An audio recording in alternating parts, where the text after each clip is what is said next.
Narito tayo ngayon upang matunghayan ang nakakakilig at talaga namang napaka-sweet na update sa Ruel and Rachel Love Team. Oh, my angel, angel, baby, angel. Mr. Cupido, ako na may tulungan mo. Ikaw nga ba si Mr. Right? Ikaw nga ba love of my life? Bakit di na lang tutuhanin ang lahat? Sa pagpapatuloy ng ating istorya ay magkasama nga si Kuya Ruel and Miss Rachel. Nakita nga ni Kuya Ruel na malungkot at tulala si Miss Rachel noon sa sasakyan, kaya tinanong niya kung anong nangyari. Ayun pala ay may napanood muli si Miss Rachel kung saan binabash sila ni Kuya Ruel. Kaya nga nung nakita niya si Miss Rachel na ganito ay talagang cheer up niya at sinabi niya kay Miss Rachel ang mga bagay na dapat hindi niyang ikalungkot. Sabi niya nga ay dapat hindi daw talaga nila intindihin ng mga bashers sapagkat ang atensyon nila ay napakamahal daw at nararapat lamang daw sa Diyos, sa pamilya at para sa isa't isa. Sabi din ni Miss Rachel ay hindi naman daw talaga siya naapektuhan. Medyo nalulungkot lang daw siya doon sa narinig niya sa isang babae na nag-react sa kanila. Sabi pa nga ni Miss Rachel ay nakakalungkot daw sapagkat kapwa babae niya pa ang manghihila sa kanya pababa. Babae din daw yon. Kaya ang problema ay wala daw siyang respeto sa babae na katulad ni Miss Rachel. Iwas-iwasan po natin mang bash po mga kalingap, no? Kung ano pong ginagawa namin, wala na po kayong pakialam doon. Sino ba yung reactor na yan? Ganood po niya. Sino yun? Ga?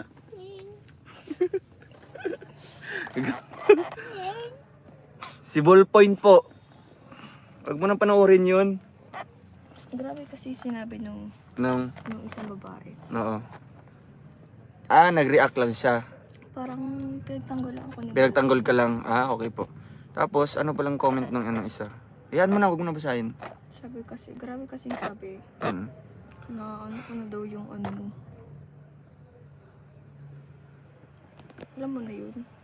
Na ano? Huwag kang papa-stress niyan, ga. Huwag mo ibaba yung level mo sa kanila. Alam ko, kasi Oo. di ko naman ginagawa yun. Oo O alam nga. naman kung nakadikit ako. Kaya nga, di ba? O Bakit? mas didikitin pa natin. Di Alam ba? ko nakadikit ako, anong problema? Ganyan. mo? Ga, marami akong nababasa mga ganyan. Pero hayaan natin sila. Kaya, Ano nila yan? Tawag dito. sige po, isipin nyo Opinion ano nila gusto yan. nyo Oo. isipin. Comment po kayo na ano Basta pong ako, gusto niyo alam ko i-comment. kung ako anong ginagawa ko. Ga, ba? Basta alam ko sarili ko na hindi ko ginagawa yun. Pwede. Sana Yes. hindi mangyari sa anak nyo. Yes. Ay baka baka nangyari na. Kaya ano sila. Babae pa naman Alam. kayo. At ay, alam nyo, babae din yung binabash nyo at ako yun. Sana alam nyo din yung sarili ninyo kasi syempre, kung kayo nasa kalagayan ko, ganun din yung mararamdaman nyo. Babae yung nagko-comment. Babae ka, babae rin ako. Hindi mo ako, wala kang respeto. Oh, sige dikit ka pa ga, para mas lalo siyang mainis.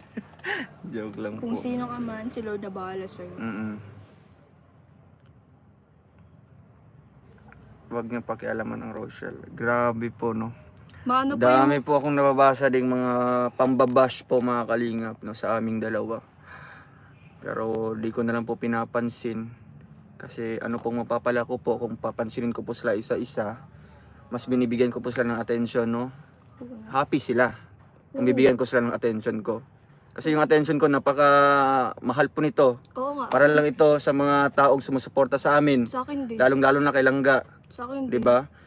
So, ang attention ko lang nasa na kay Lord, sa pamilya ko, sa pag-aaral ko, sa mga supporters. sa mga supporters. Siyempre si Langga. Ay.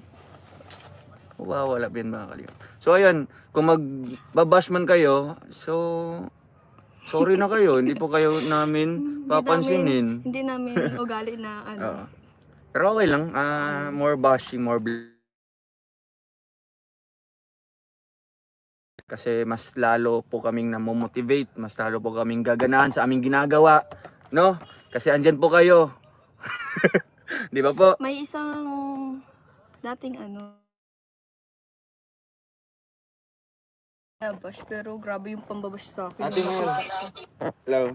Grabe. Shoutout na lang sa'yo. Grabe at napakagaling nga ni Kuya Ruel at talagang pinaparamdam niya kay Miss Rachel na wala itong dapat ikabahala at dapat hindi na nila pansinin ng mga bashers sapagkat kahit anong mangyari, kilala naman daw nila ang isa't isa lalo na ang kanilang sarili.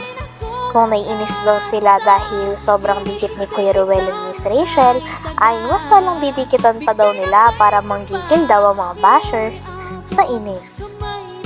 Kumbaga hindi daw talaga nila papansinin at ipaprioritize ang mga bashers. Sa kabaliktaran pa nga ang kanilang gagawin, mas lalo pa nilang iinisin. Grabe nga at napaka-supportive ni Kuya Ruel sapagkat napakaraming bagay ang sinasabi niya, ma-cheer up lamang si Miss Rachel. Kaya natutuwa din si Miss Rachel dahil napapagaan ni Kuya Ruel ang kanyang nararamdaman. Sinabi nga nila na kung ayaw ng mga bashers sa kanila ay huwag na silang panoorin, hindi naman daw sila kawalan. Sa'yo, kung sino ka man. Grabe ka. Nandito sa But First. Hindi ko na-expect na ganun ka. Kaya pa naman yung pagmamahal ko sa Nauna? Wait lang, nagkakape pa kami at naka-live ako. Sige. Sige. Opo.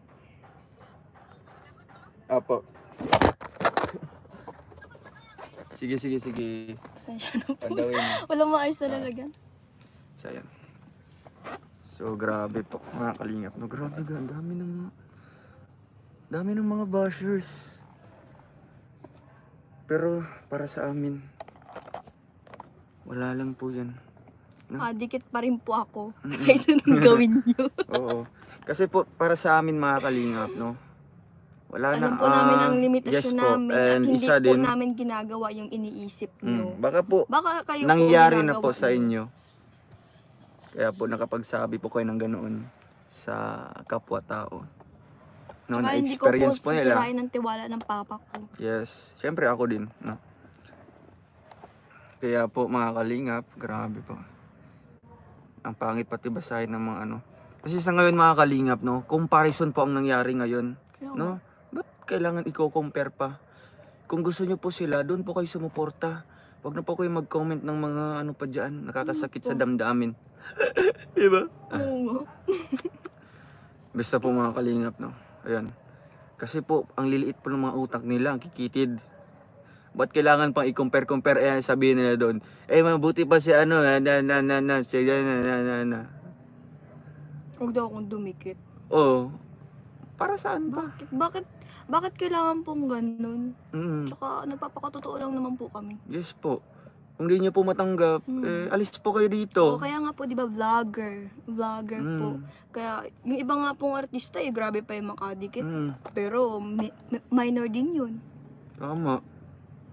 Diba? Pinapakita po namin kung ano lang po kami. At isa din, comfortable na po kami sa bawat isa. At alam po namin ang aming limitations. Yes. Di po kami OA. May Oo. nag-comment po na OA. Grabe Ikaw lang po ang OA dyan. Ayun Ikaw po, lang po OA ang naman OA. oh. Di po kami OA. Ayun si ako. Ikaw, OA. Oo. Ikaw yung OA. No, paulit-ulit talaga ga. Anli. Load niya ata ang yung ano nyo.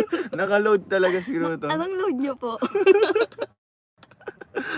Ayun, basta ako, hintayin ko na lang kayo ng magkatuluyan. Ayan po mga kalingap, no. Ipakita nyo na masaya kayo habang sila ay high blood. Oy, yes po. Kagaya po ngayon, no, siguro sila mga bashers talagang yung anong tawag yun, yung balakubal tumataas. Kasi sabi saya pa nangaulbo ng kaspa. Kasi sa Tagalog yan mga kalingap. Tapos kami wala lang po, ignore lang po namin. Kaya po, ayan, ma-high blood po kayo, sana atikiin po yung mga bashers.